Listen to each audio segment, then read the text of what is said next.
Hi there, Susie Da Silva, Superintendent of Schools in Ridgefield, Connecticut. I'm actually finishing up my first year here as superintendent. I began on April 1st. And so if you can remember back to that time in 2020, we had actually just transitioned from a traditional school environment to a COVID school environment, one that no one had ever anticipated. And literally, the school experience shifted in a way that no one could have really ever imagined.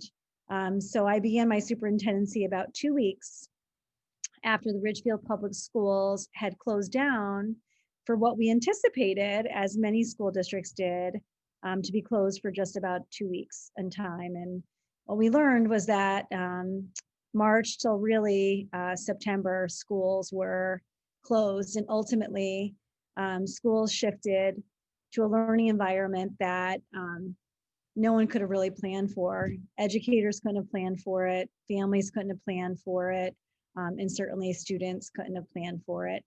And it's evolved. So in March until June, our teachers here in Ridgefield were learning a completely new modality of teaching.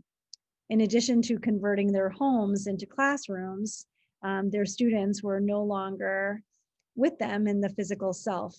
And so, as we know, a lot of effort goes into creating classrooms and learning environments, and the walls teach, right? That's why teachers spend countless weeks in the summer preparing their classrooms for students, because we know that the walls teach, not as much as our teachers teach, but they certainly do. And all of that shifted to family rooms and kitchens and hallways, and in some cases, bedrooms, as our educators transitioned into a virtual environment. At the same time, in March to really end of June, our teachers had to become comfortable not being with children physically. And so what we do know is that learning environments include proximity to kids, right? Conferring with kids, meeting with students individually. All of that shifted March to July or August. And we learned a ton. During that time, our teachers learned technology, our children learned technology. We learned how to use different tools within educational technology. And I think ultimately, we learned that schools really make a difference, not only on the academic side, the social emotional side. And all of us were hoping that we could just get back to a physical environment where we can learn academically and emotionally.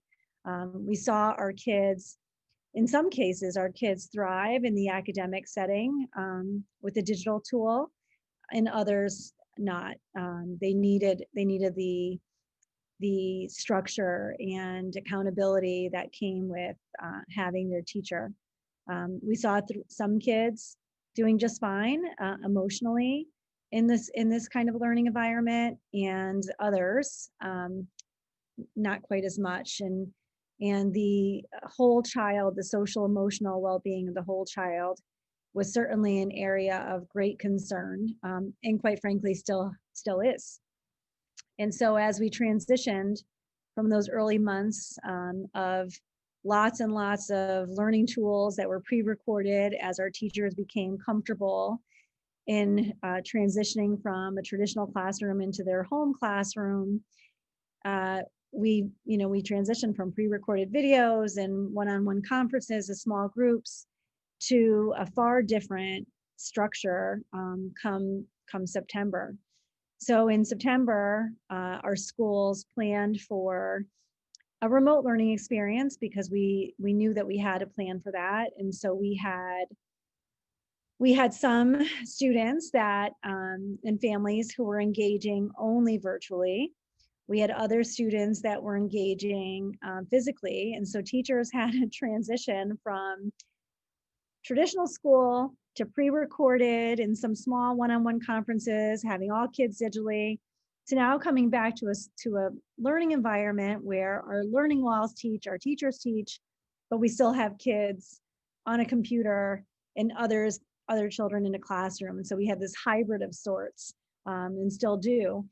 And our educators had to transition in that way. And all of a sudden, you weren't just teaching one group of kids, you were teaching two groups of kids and trying to figure out how to plan for two environments just generally, and then how to engage two environments. And then not to mention that all the different learning needs that these groups of kids have, our teachers had to figure out ways with one another through the support of our building principals and others, how to still meet children's needs in a virtual, physical setting, and find creative ways. And they certainly did through breakout rooms and small groups. But again, classrooms that no one could have imagined, no one could have anticipated us ever being in. And so now here we are, 2021, mid-January, and things have not changed that much from September. Our teachers are still navigating two environments, some children who are home and by the way, having their families listen into their learning, which isn't really a traditional structure that schools offer, right? That's been something that parents would come on occasion to visit, or we'd highlight some special events, but parents weren't really a part of their child's classroom all day long. And that's an evolution that's happened since March, is families for sure have a window in to their child's classroom. But not much has changed. Here we are mid-January. We have the vaccine on the horizon for our educators. Certainly our healthcare providers are well on their way and are 75s and up. But yet our schools are still in this position where we're not able to come back to school fully. And even if we could, and if we could sustain that, I'm not sure that families are quite comfortable yet to do that. So here we are now teaching in a hybrid environment, trying to find ways to engage kids socially, emotionally, and supporting their mental health, and certainly academically. And so you can imagine that for our secondary students, teaching and learning remotely is very different than a kindergartner or a first grader, where their tools are a computer, and finding the letter A, for example, when you haven't learned the alphabetic principle, may not be that easy.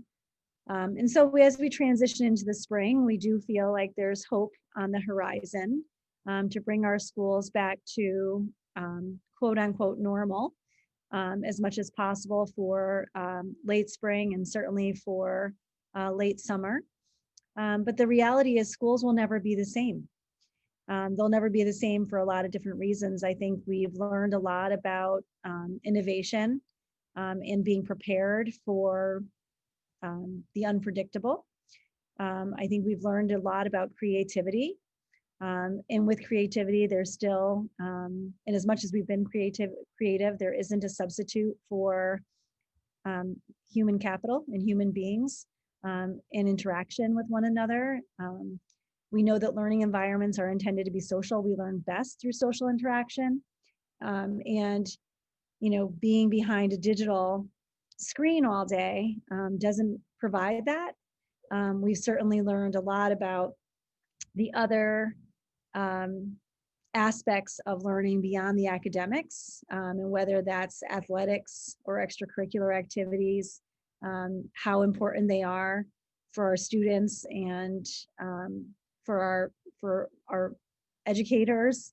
And quite frankly, I think that as parents, the window into education really I think shines some light on the challenges that our educators face, not only to meet the needs of one student, but 25 students. And for some educators at the secondary level, a far greater group than that. So I think that as families, we've learned a lot, and certainly I think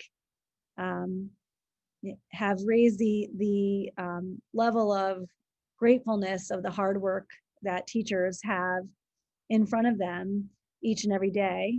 Certainly, I think we all can express the gratitude of how much our teachers do for our students, how much our school leaders do for our teachers, and what a difference they make in the lives of our kids.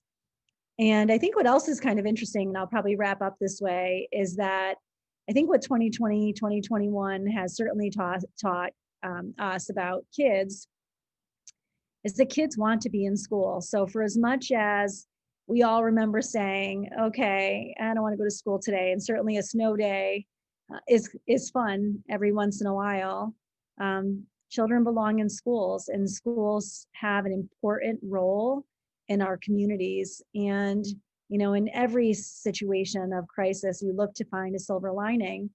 And I think for us, as educators, as parents, as kids, as a community, it's really the role that schools have, the influence, the impact that they have on our young people.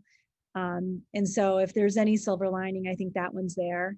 I think the next one is really how much we have to be prepared, and how much we have to prepare our kids to be resilient, persistent, flexible, because what this global pandemic has taught us is that we have to pivot, and we're learning and growing with one another each and every day, but we have to be resilient in these circumstances. And it may have taken us a little bit longer than one would hope, but we have certainly learned to be resilient throughout this process. And so, you know, you could always find a silver lining. And I think that there's a lot that we have obtained in education, and what really matters in education. And ultimately, it's the human beings that matter most. And you can't really substitute much for the teacher.